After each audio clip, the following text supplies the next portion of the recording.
Greetings, young scientists.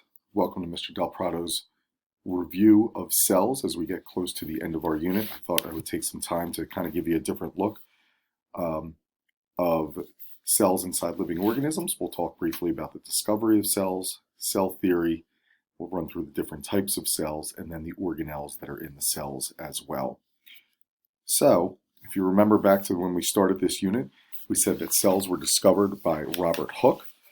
He named them after monk's cells that where monks would pray, and he was able to see those little rectangles in cork cells. Anton van Leeuwenhoek is the dude with that sweet wig down there. He's the first guy who looked at living cells underneath the microscope. And in all that time in looking at cells, from the mid-1600s all the way up to 2019, we found three things that are always true of cells, and that's called cell theory. And those three things are that if you're alive, you're made of cells, that there's nothing smaller than a cell that's alive, and that all cells come from pre-existing cells.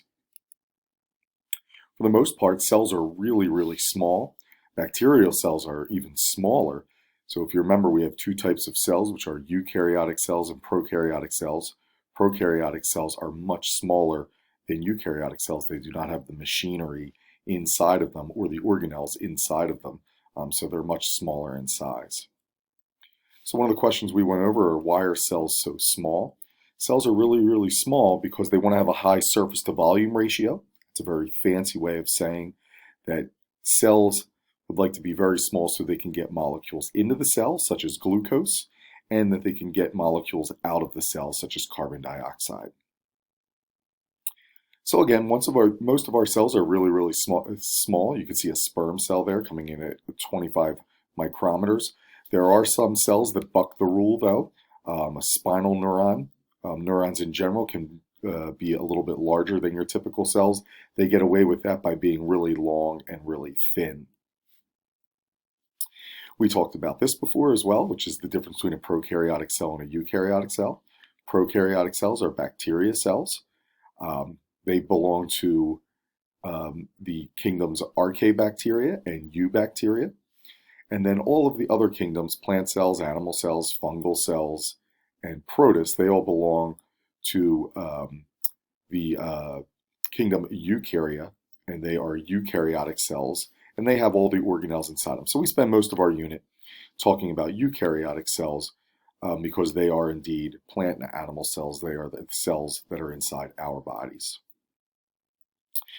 Eukaryotic cells, plants, animal, and fungi, they tend to be multicellular organisms, and they also tend to be organisms that have cells of different types. So if you could think of your own body, you could think of like the cell of your kidney, or the cell in your brain, or the cell on your tongue. Those are different types of cells. That's called cell differentiation, and we see that many times in multicellular organisms. There's three major parts of the cell. The outside of the cell is the cell membrane. You remember from class, that's the bouncer in the cell. Lets some molecules in, kicks other molecules out.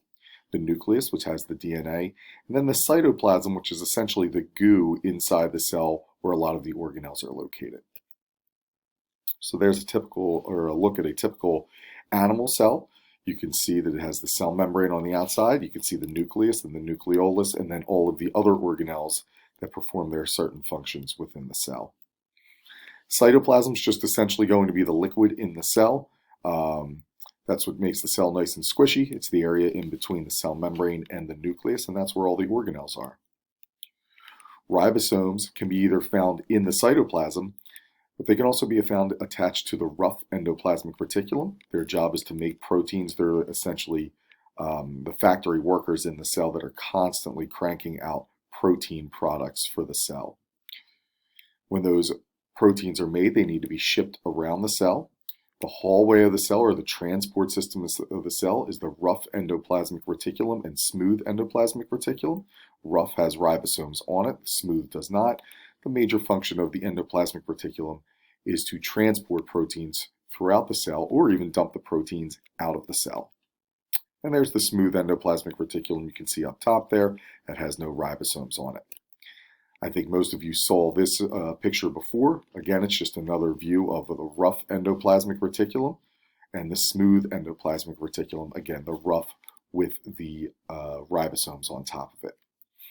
Once the proteins are made, they go for final production to the Golgi apparatus, which adds some chemicals onto the proteins to make them actually work. In this picture, you can see the Golgi apparatus, but you can also see vesicles. The proteins would be coming in from above, go through the Golgi apparatus, and then would leave through the bottom of the Golgi apparatus. You can see those vesicles. They're the little packages that carry the proteins inside of them. Golgi apparatus, again, just adding chemicals to the protein to make sure that they're functional. In order to make proteins inside cells, you need the mitochondria that takes glucose from the food that we eat, and then it actually converts that into ATP, which is then burned, and energy is given off for our cells to do whatever they need to do. And lots of times, it's to make proteins. The little folds inside the mitochondria, we'll talk more about that when we talk about cell respiration. They're called the cristae. The nucleus contains the DNA in the cell. That is the instruction code for the cell to tell the cell what types of proteins to make. The nucleus is surrounded by a little envelope. It has some holes inside of it that allows RNA to leave the nucleus. We'll talk more about why RNA needs to leave the nucleus when we get into transcription and translation, but that is not part of this unit. Here's just another picture of the nucleus again. You can see the nuclear pores in the center. They look like little flowers, but again, they're essentially holes in the nucleus to allow molecules to move in and out of the cell.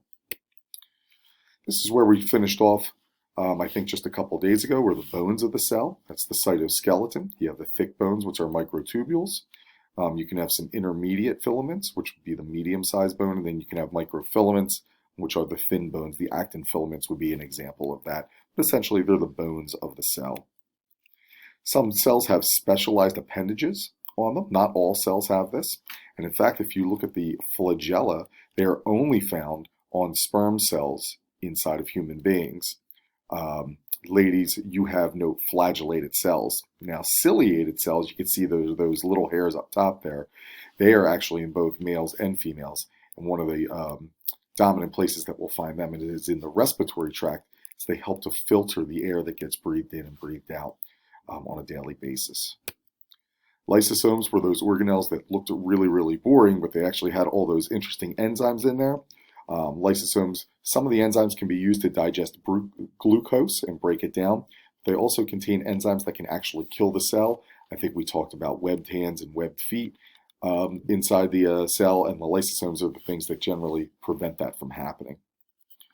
This is just another picture of the nuclear membrane. It probably should have been put back with the nucleus, but again, you can see the nuclear membrane, you can see the nucleolus, which has RNA inside of it, and you can see those nuclear pores again, which allow molecules to enter and exit the nucleus.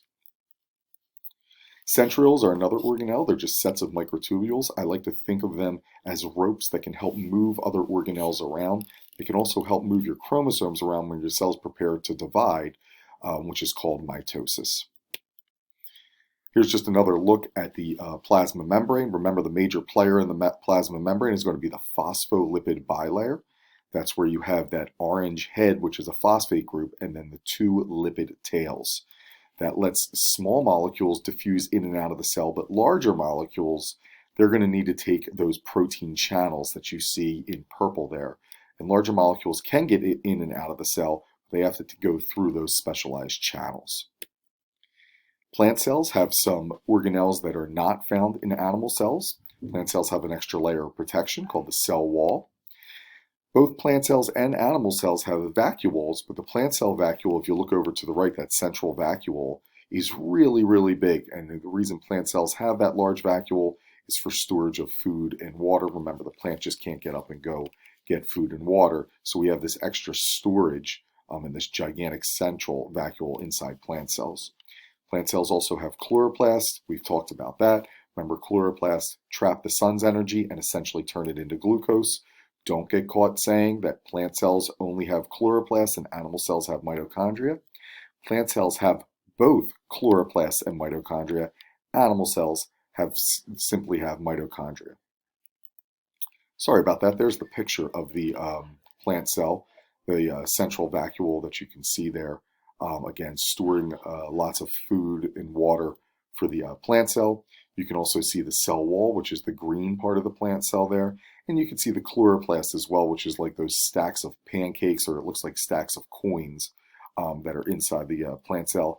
And indeed, that is what makes the plant cell green.